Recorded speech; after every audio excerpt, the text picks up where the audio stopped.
नमस्कार मित्रों, आज हम एक महान कायस्थ जादूगर पीसी सरकार के बारे में जानेंगे। तो इनका घर ही जादूगरों का घर था, मतलब इनकी पीढ़ी थी और इन्होंने इंद्रजाल के माध्यम से काफी नाम कमाया देश में विदेश में। तो आज हम इनके बारे में जानेंगे।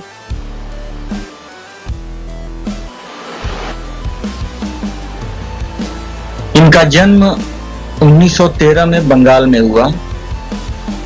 तो बंगाल और बांग्लादेश उस समय एक था, तो इनका जन्म जो है बांग्लादेश वाले हिस्से में हुआ। 50-60 के दशक में अपने प्रसिद्ध शो इंद्रजाल के माध्यम से इन्होंने दुनिया भर के लोगों का दिल जीता। बंगाल के जिस क्षेत्र में उनका जन्म हुआ था वह अब बांग्लादेश में आता है।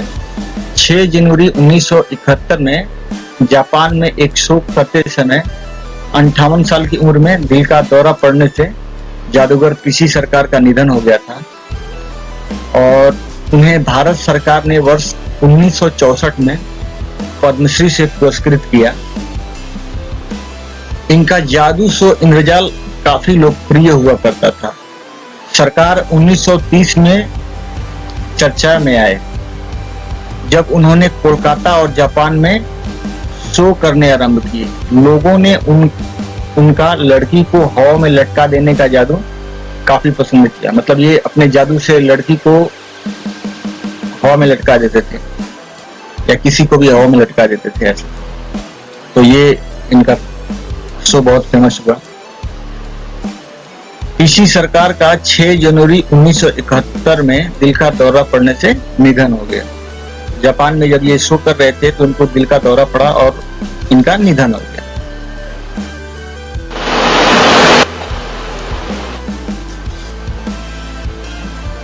उनके पुश्तैनी घर को जादू भवन के नाम से जाना जाता रहा है और बाद में बांग्लादेश के लोगों ने, गवर्नमेंट ने या वहाँ के जो लोकल हैं उन लोगों ने उसको गिराने की योजना बनाई।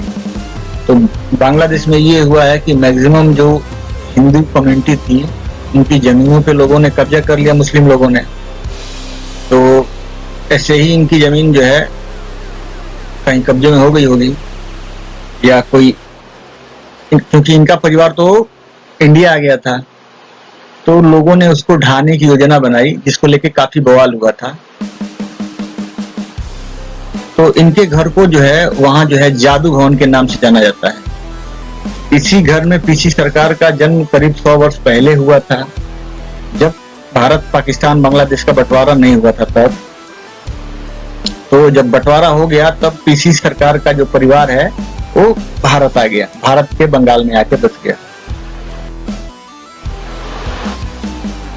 बांग्लादेश के जाने माने जादूगर मोइनुल खान के मुताबिक पीसी सरकार का घर देश की सांस्कृतिक संपदा है। तो कुछ बांग्लादेश के जो जादूगर हैं वो इनके पक्ष में आए और उन्होंने घर ढहाने से रोका। वो नहीं चाहते घर टूटे क्योंकि ये सरकार का पुश्तैनी घर है और उनके नाम को लेके ये लोग गर्व महसूस करते हैं कि भाई हमारे बांग्लादेश में हुए थे। ऐसा हर जगह का यही हिसाब किताब होता है। तो उन्होंने काफी विरोध किया इस चीज का कि इनका घर न टूटे। पीसी सरकार के घर को बचाने की मुहिम के दौरान बांग्लादेश के में कई जादूगर ने कई हिस्सों में अपने हुनर करतब दिखाए हैं। पीसी सरकार भी अपने परिवार में जादूगरी का करतब दिखाने वाली 7वीं पीढ़ी के सदस्य थे।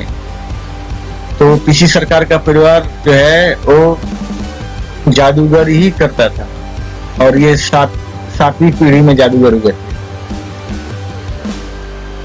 उनके कई नामचीन करतबों में उड़ने वाली कालीन का जादू शामिल है। तो ये चटाई को जो है हवा में उड़ा देते थे। इन दिनों पीसी सरकार के पुत्र ने उनकी कला को प्रचलित कर रखा है। पीसी सरकार के एक पुत्र हैं जिनको जूनियर पीसी सरकार बोला जाता है। तो इन दिनों उनका जो है जादू का शो चलता रहता है, के बारे में भी जानेंगे हम नेक्स्ट में। पीसी सरकार के कई नामचीन करतबों में उड़ने वाली कालीन का जादू शामिल था। पीसी सरकार भारत के सबसे नामी जादूगर थे। उनकी हवा में लड़कियों को उड़ाने वाली ट्रिक काफी मशहूर थी। अब जानते हैं पीसी सरकार जूनियर के बारे में। तो पीसी सरकार जूनियर पीसी सरकार के पुत्र हैं।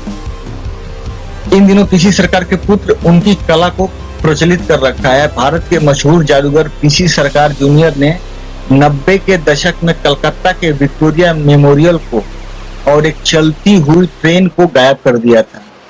यहाँ तक कि वह तो 7 अजूबों में एक ताजमहल को भी गायब करके दिखा चुके हैं। अब बताइए, तो इनका इंद्रजाल इतना जबरदस्त है, इतना भयंकर है।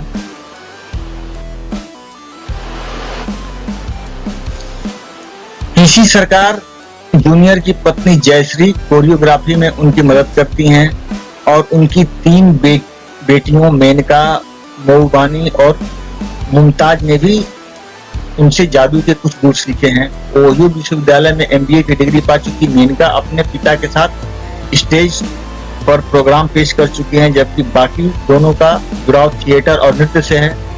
जापानी और स्पेनिश भाषाओं में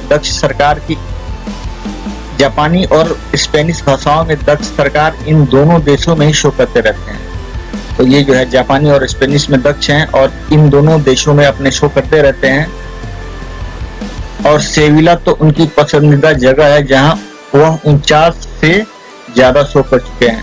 सरकार के शो को दर्शक कितना पसंद करते हैं इसका अंदाजा इसी से लगाया जा सकता है कि हर साल 400 शो करते हैं और इनमें सारे हाउसफुल रहते हैं। तो इनके शो जो है विदेशों में होते हैं।